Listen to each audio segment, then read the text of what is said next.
Cabinet Fofana, on va aller à Ouagadougou puisqu'il y a eu une réunion tripartite entre les ministres des Affaires étrangères du Burkina, du Mali et de la Guinée. Il ressort quoi de cette réunion en fin de compte des trois transitions? Alors, il s'agit d'une rencontre tripartite entre les ministres des Affaires étrangères du Burkina, du Mali et de la Guinée le 9 février.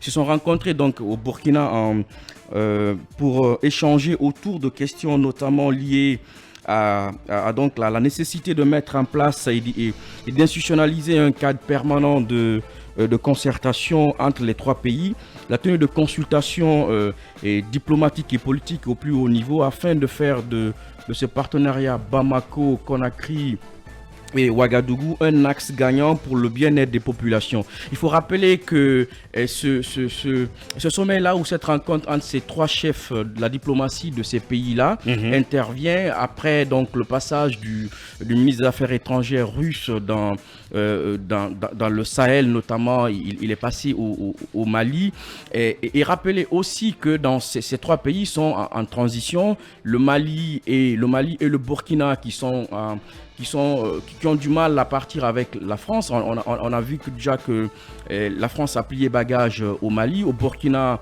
récemment, le colonel Ibrahima disait donc qu'il devrait diversifier un peu les partenariats stratégiques et qu'on ne devrait pas leur interdire. Et sauf que quand vous regardez un peu, la France n'arrête pas de soutenir que l'organisation paramilitaire Wagner est au Mali et au Burkina, ce que rejette un tout petit peu aussi le capitaine Ibrahima Traoré. Est-ce que il faut, au-delà du communiqué qui est sorti et qui est donc qui consiste en fait à raffermir les liens entre ces trois pays en transition, est-ce qu'il ne faudrait pas y voir une possibilité de créer un front notamment contre un front qui va résister un peu aux sanctions de la CEDEAO. Un triangle de résistance traditionnel, on va dire comme ça. Oui, disons ce qu'on pourrait peut-être appeler par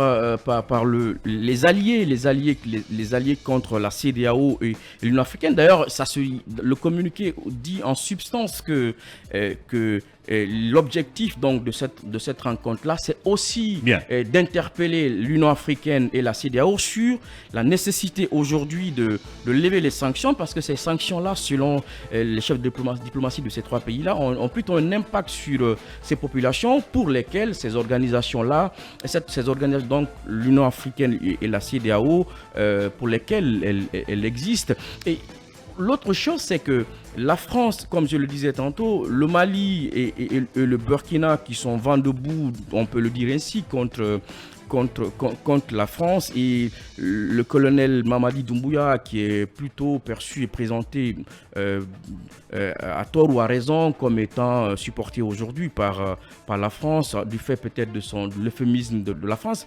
On a écouté hier ou avant-hier, si je ne m'abuse, le coordinateur Europe du RPG qui disait très clairement que la France fait un peu dans une espèce de calme vis-à-vis de la transition en Guinée.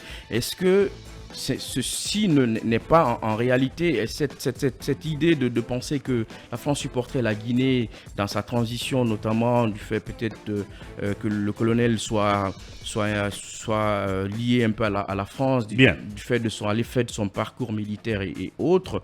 Est-ce que ceci n'est plus caduque du moment où les trois se sont retrouvés et le chef de la diplomatie guinéenne qui a d'ailleurs dit qu'ils vont faire un communiqué, et ce communiqué le dit très clairement, pour rappeler un peu à la CEDEAO et à l'Union africaine que les sanctions ne devraient servir à rien, puisque dans ces trois pays-là, les choses se passent normalement. Et aussi dire que en septembre 2022, le colonel Mamadi Doumbouya lui-même a fait un voyage au Mali, comme pour rappeler liens séculaires et aussi lesquels liens séculaires sont aujourd'hui surdéterminés par le fait que les deux soient des militaires qui sont arrivés par le fait d'un coup de force au pouvoir. Bien.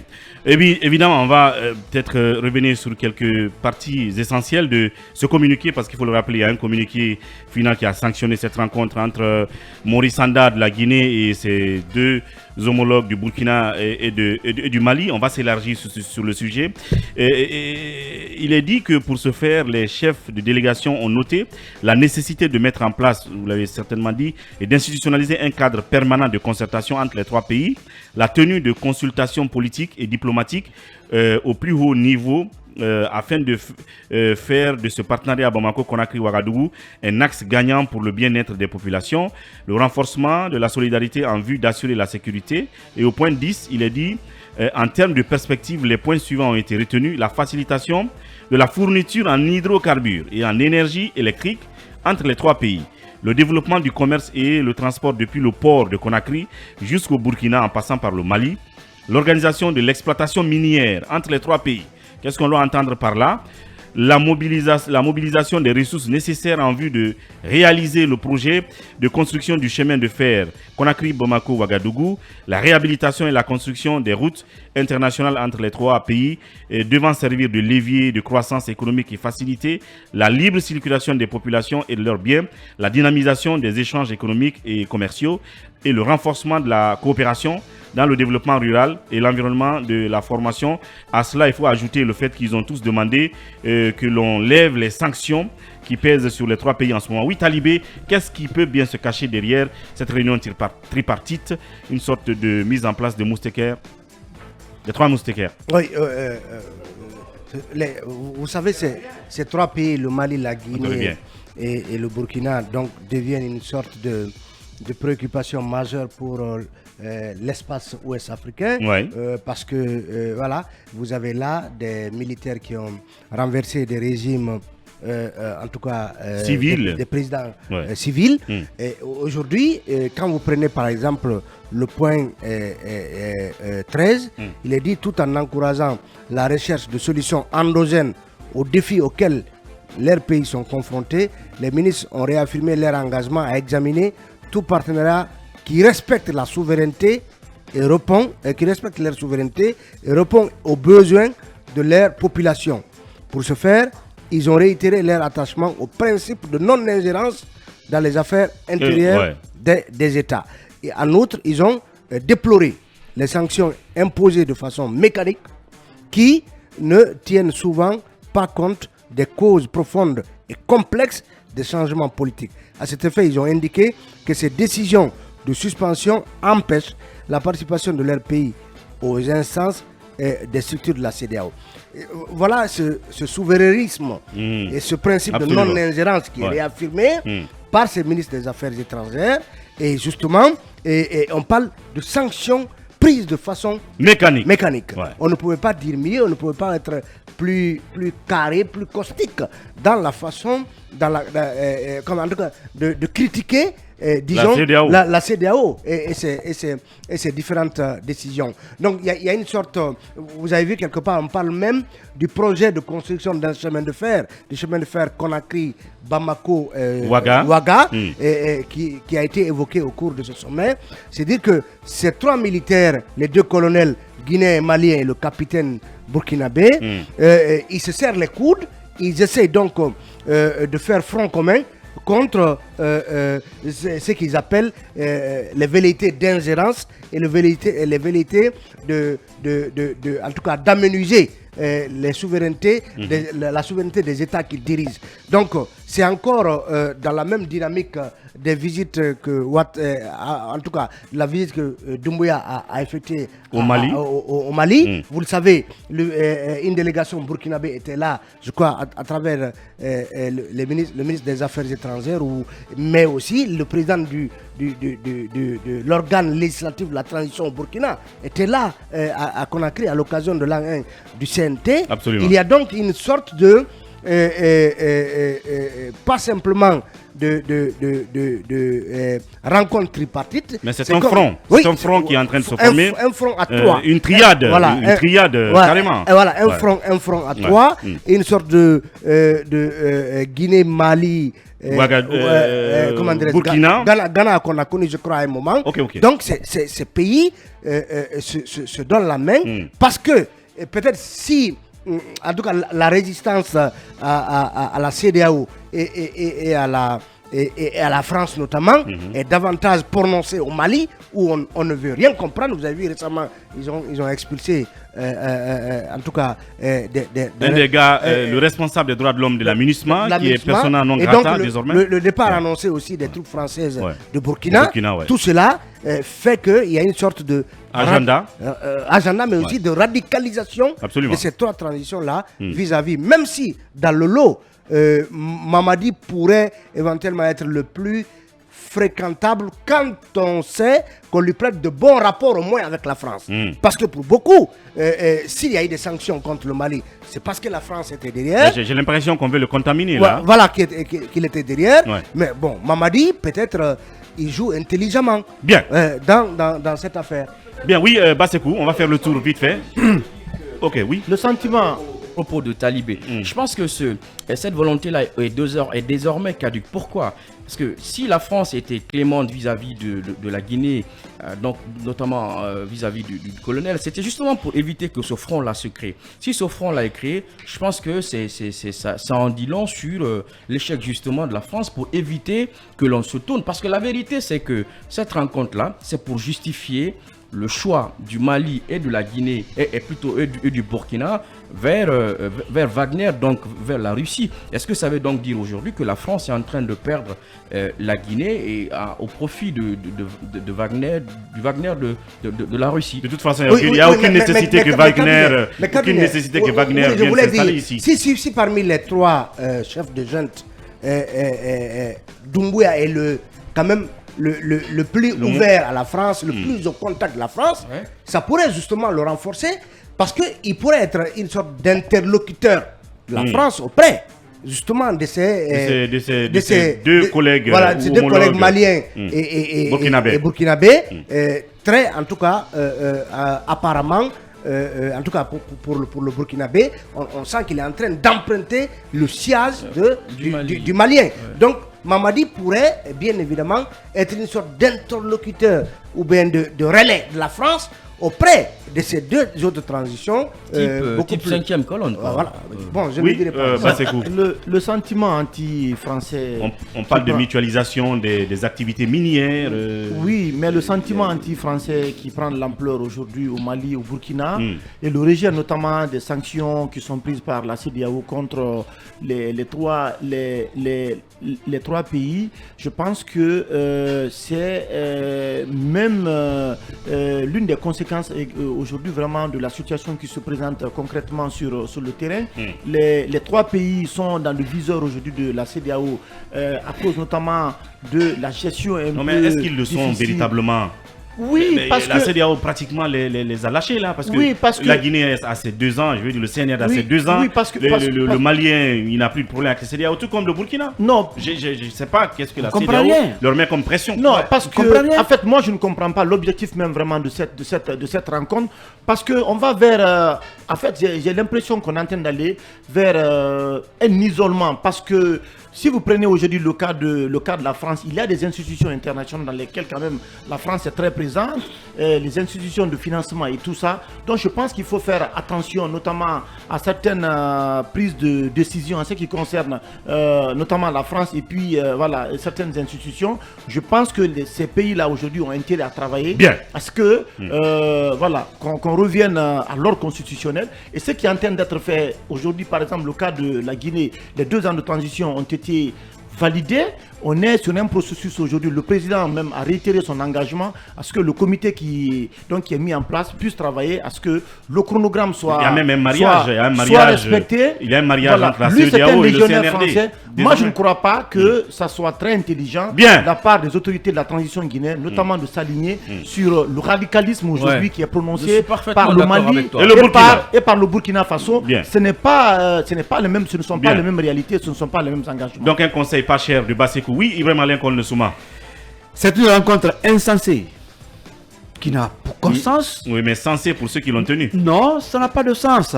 Un aveugle qui tente de sauver un aveugle, vous retrouverez dans le ravin, dans le pont ou dans l'eau. C'est ce qui se passe. Mais le Mali aveugle, le Burkina aveugle, qui s'ajoute à la Guinée pour nous mener où? Mais ça n'a pas de sens. Ceux qui sont à la tête de ces États-là ne sont pas des illusions des putschistes. Travaillez au retour à l'ordre constitutionnel. Tout ce que vous projetez là, ça n'a aucun sens. C'est des démarches inutiles. Oui, on a un président qui est français. Le colonel est aussi français. C'est pas interdit. C'est la réalité. Non, mais attendez, qu'on comprenne ce qu'on est en train de faire. Faut pas qu'on l'induise en erreur. Faut pas envoyer, mais c'est-à-dire engager les peuples dans une voie qui ne peut pas servir. Vous n'êtes pas élu, vous n'êtes pas légitime. Travaillez au retour à l'ordre constitutionnel. Vous parlez du Mali, de la Guinée et du Burkina. Le Burkina dont on parle là ne contrôle pas son territoire. Le Mali ne contrôle pas les 60% de son territoire. Qu'est-ce que l'armée malienne au pouvoir a fait pour reconquérir le territoire? Travaillez à ça, le Burkina travaille à ça. Vous perdez votre pays. Vous êtes en train de vous engager dans une lutte qui n'a pas de sens. C'est la Guinée qui est perdante. Je vais vous rappeler ceci. Même lorsque il y a eu embargo de la CEDEAO sur le Mali venait en Guinée par rapport au port de Conakry. La sanction est levée. Les Maliens ne viennent plus à Conakry. Ils vont à Abidjan, ils vont au Sénégal. Ah bon? Oui, bien sûr. Allez vous renseigner. Le coton malien doit passer par le port guinéen. Je vous dis, allez vous renseigner. Non. Les Maliens fréquentent peu maintenant le port de Conakry que le port de Dakar et Côte d'Ivoire. On profite de la Guinée. Nos dirigeants doivent être intelligents. On n'a rien à en gagner dans le combat mené par le Mali. Non, mais le Burkina. Attends, Lincoln. On a inauguré. Non, mais Ouri, il faut pas on te dira que le Mali fait on a inauguré un parking spécial pour le Mali. Je vous dis, ce que je dis est intéressant. Une direction douanière du Mali au port ici quand même. Je vous dis, le trafic malien, pendant la sanction de la CEDEAO, n'est plus le même que lorsque la sanction a été levée. Les gens ont bougé la Guinée, ils vont au Sénégal et en Côte d'Ivoire. Mais qu'on arrête de nous enfumer. Travailler au retour à l'ordre constitutionnel. Et ces réunions-là n'ont aucun sens puisque tout ce que vous dites là-bas, on pourrait s'isoler. Rappelez-vous qu'il y aura un référendum en Guinée. Tout le travail qu'on fait, même la constitution, sera soumise au référendum. C'est là où on comprendra que les politiques, quand même, ont leur place dans ce pays. Si les Guinéens disent non au référendum, qu'est-ce qui va se passer? Donc, c'est pourquoi le colonel a intérêt à faire un bon travail politique avec tous les Guinéens pour que son projet soit validé. Si demain, son projet est rejeté, qu'est-ce qui va se passer? Mais il faut arrêter quand même. Allez, Lincoln Souma. Oui, Yarek Girassi, quelle lecture? En tout cas, on va devoir exploiter ce communiqué parce qu'il comporte tellement de choses, tellement d'engagement. On ne sait pas tout ce que tout ça cache, mais on va y aller. Ça cache la confiscation du pouvoir. Je ne vais pas du tout aborder dans le même sens que Lincoln parce que moi, je ne vois pas les choses de la même manière que lui. Parce que j'estime que moi, cette démarche prouve à suffisance que les trois pays sont conscients de la similarité dans leur histoire. Puisque ces trois pays quand même qui ont eu des coups d'État récemment dans leur pays. Et j'estime que derrière leur démarche, il y a une idée de fédéralisme qui se dégage. Dans ce sens qu'ils mettent l'accent sur des domaines stratégiques de coopération. Les mines, les commerces, c'est quand même assez stratégique, bien sûr. Mais ce que je déplore dans les axes privilégiés, c'est le fait de ne pas privilégier la lutte contre le terrorisme parce que, en tout cas, quand vous avez fait mention de ce communiqué, je n'ai pas entendu parler... C'est dans le document. Bien sûr. La question sécuritaire est d'ailleurs une question très stratégique. Voilà, je pense ils l'ont abordé. Je pense que s'ils doivent aller sur la base de ce terrain, je pense qu'ils doivent mettre au centre de leurs préoccupations la question sécuritaire, puisqu'on sait quand même que le Burkina fait face au terrorisme, y compris le Mali, c'est quand même très important qu'ils puissent se donner la main, puisque il y a quand même un besoin pressant qui s'impose. Le fait que les deux pays font face à beaucoup plus de sanctions, je pense que se donner la main pourrait quand même alléger le poids que ces sanctions pourraient avoir. Et je pense que c'est dans ce sens également que ce blocus est formé pour justement permettre à ces trois pays de commercer et de faire des activités entre eux pour pouvoir minimiser tout simplement les sanctions et les conséquences sur la population. Je pense que pour une fois, les transitions se fixent aussi sur le besoin de la population et c'est très important puisque dans les transitions, dans les périodes de transition, c'est les populations qui souffrent. Donc c'est très important de quand même penser à alléger la souffrance de la population. Mais encore une fois, l'idée du fédéralisme, c'est quand même un projet très ambitieux. Ça ne peut pas aller sur un claquement de doigts. Mais quand les trois parties demandent à ce que la CEDEAO lève les sanctions, même si elles pensent, je parle des trois parties, que ces sanctions ont été mécaniquement prises, est-ce qu'il n'y a pas du sens en cela, puisque la CEDEAO, pratiquement, elle est tranquille, il n'y a plus de sanctions. Et elle a donné un chronogramme à la Guinée, le Mali déroule son chronogramme, le Burkina, même chose. Donc, mieux vaut lever les sanctions, oui ou non? Est-ce que c'est une demande de trop ou est-ce que c'est une demande de trop irréaliste de la part de... Je pose la question. Est-ce que les sanctions-là ont empêché justement les gouvernements de transition à quand même mettre en œuvre leur agenda? Pas du tout. Nous avons vu quand même le cas malien, le Mali a résisté et le Burkina n'en a même pas fait cas. Je me demande l'opportunité pour le Burkina et la Guinée de demander à la CEDEAO de lever les sanctions puisqu'ils n'en ont pas été victimes comme le Mali. Donc ce n'est pas rédhibitoire à l'évolution normale de leur agenda. Juste un petit mot. On va terminer là-dessus. Oui, il y a l'essentiel qu'on peut arranger. Ouri, quittez Conakry avec tous les documents du monde. Allez à Kourimali. Pour rentrer au Mali, vous payez de l'argent. Les Guinéens. Donc les tracasseries. Les Maliens. Quittez le Mali, vous avez tous les documents pour entrer en Guinée, vous payez l'argent. Mais quand le ministre Maurice Sanda règle ça d'abord, n'allez pas loin, les petits problèmes, ceux-là, vous ne pouvez pas régler. Cabinet. Vous avez des problèmes qu'on ne peut pas régler. En 30 secondes. C'est l'utopie là. Oui, et en parlant de Maurice Sanda, il a dit ceci. Ensemble, nous allons faire une déclaration vers les organisations régionales pour qu'on puisse entendre encore de façon plus audible les réclamations et requêtes de nos peuples à travers nos gouvernements et nos leaders. Je ne pense pas qu'une telle déclaration soit en adéquation avec ce qui se passe dans le cas de la Guinée. Non, mais Maurice Sanda est dans son élément, tu ne le connais pas. Ce n'est pas important. Ou bien tu as oublié Maurice Sanda. Justement, on n'a pas important. Justement, on n'a pas. Mais c'est lui qui construit tout ce discours-là. On n'a pas besoin de ça. En désaccord avec la réalité. À la différence du Mali et du Burkina, la Guinée, il y a une réalité. C'est que les populations ne sont pas de manière affirmée d'accord avec ce qui se passe. Il y a une crise politique à l'interne, alors qu'au Mali et au Burkina, cela est plutôt perçu comme supporté par les populations. Et comme l'a dit tout à l'heure Diarra, il faut quand même faire attention pour engager nos États dans ce qu'on pourrait appeler ce fédéralisme-là, qu'on n'a pas peut-être réussi. C'est utopique, sincèrement. Sous les premiers présidents. Je pense que donc c'est un peu platonicien, hein? C'est pas réaliste. Il y a beaucoup à faire à l'interne que d'engager, s'engager dans une telle aventure. De toute façon, Maurice Sanda est dans son élément. C'est le discours qu'il a toujours appris, qui s'est roulé. Et voilà, c'est pas étonnant. Mirador continue.